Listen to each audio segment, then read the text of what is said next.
السلام علیکم ورحمۃ اللہ وبرکاتہ۔ بھائیوں بہنوں، دوستوں، بزرگوں، آج ہم آپ کی خدمت میں ایک اہم مسئلہ لے کر حاضر ہوئے ہیں کہ اگر نماز کے دوران وضو ٹوٹ جائے تو کیا کرنا چاہیے۔ نماز پڑھ رہے ہیں اور نماز کے بیچ میں وضو ٹوٹ جائے تو کیا کرنا چاہیے۔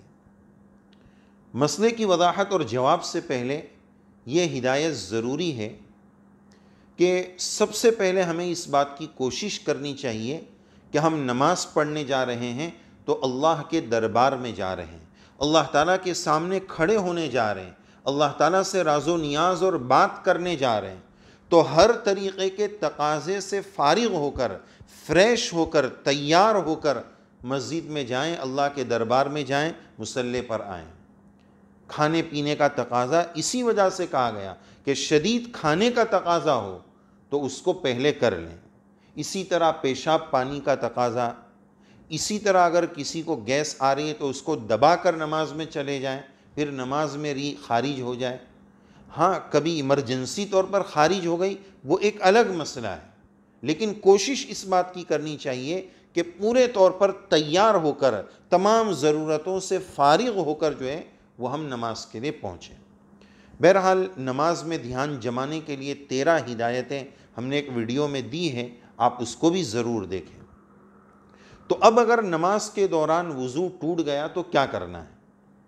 اگر باجماعت نماز پڑھ رہے ہیں اور امام صاحب کے ساتھ نماز پڑھ رہے ہیں اور وضو ٹوٹ گیا تو پہلی بات یہ یاد رکھنا چاہیے کہ جیسے ہی وضو ٹوٹ جائے فوراً نماز چھوڑ دیں۔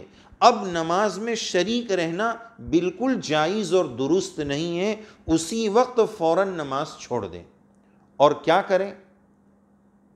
ناک پر اس طرح ہاتھ رکھتے ہوئے، اس طرح انڈیکیٹر دیتے ہوئے، صفوں کو چیرتے ہوئے باہر آ جائیں اور وضو کر لیں۔ جہاں پر بھی وضو خانہ ہے، اگر وضو خانے تک پہنچنا پاسیبل ہو، ممکن ہو، تو اس طرح ناک پر ہاتھ رکھ کر، یہ ناک پر ہاتھ رکھنے کا حکم حدیث شریف میں کیوں دیا گیا کہ عزت کی رعایت، کہ بھائی سامنے والوں کو، دوسروں کو یہ سمجھ میں آئے یا خود کو یہ سمجھانا ہے کہ ناک سے گویا خون نکل گیا، اس طرح جو ہے کوئی زخم آ گیا یا خون نکل گیا، تو اس طرح اشارہ دیتے ہوئے صفوں کے باہر جانا ہے، وضو کر کے آ کے پھر دوبارہ اس نماز کو پڑھنا ہے۔ اگر نماز چل رہی ہے تو جیسے ہماری 1-2 رکعتیں 3 رکعتیں چھوٹ جاتی ہے، اس طرح ہمیں نماز میں جڑ جانا ہے۔ امام صاحب کے سلام کے بعد ما بقیہ رکعتیں پوری کرنی ہیں، یعنی وضو ٹوٹنے کے بعد، آنے کے بعد اثر نو اسٹارٹنگ سے اس نماز میں ہمیں جڑ جانا ہے۔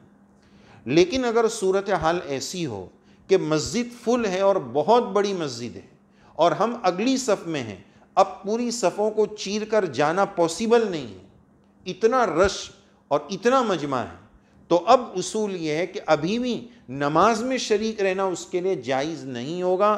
وہ نماز چھوڑ کر اپنی جگہ پر بیٹھ جائے، اب نماز نہ پڑھے، سلام کے بعد جا کر وضو کریں اور اثر نو وہ نماز پڑھ لیں۔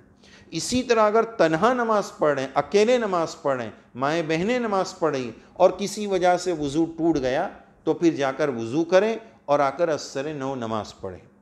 ایک مسئلہ اس میں بنا کا آتا ہے۔ بنا کا مطلب یہ ہوتا ہے کہ وہ وضو کرنے جائے، بات چیت کیے بغیر وضو کر کے آ کر پھر سے اسی نماز میں جوائن ہو جائے۔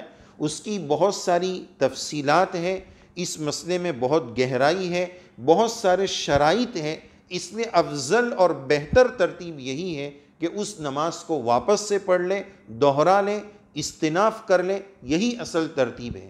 اور بنا کرنے کے جو مسائل ہے اس کی شرائط ہے، بہت زیادہ ہے، اس میں تفصیلات بہت زیادہ ہے، اس لیے اسلم اور جو ہے بہتر یہی ہے کہ اثر نو پوری نماز واپس پڑھ لے اور اس نماز کو دوہرا لے۔ اللہ عز و جل ہم سب کو تیاری کے ساتھ نماز کے لیے جانے کی توفیق نصیب فرمائے، نماز کا خشوع خضوع نصیب فرمائے، آمین یا رب العالمین۔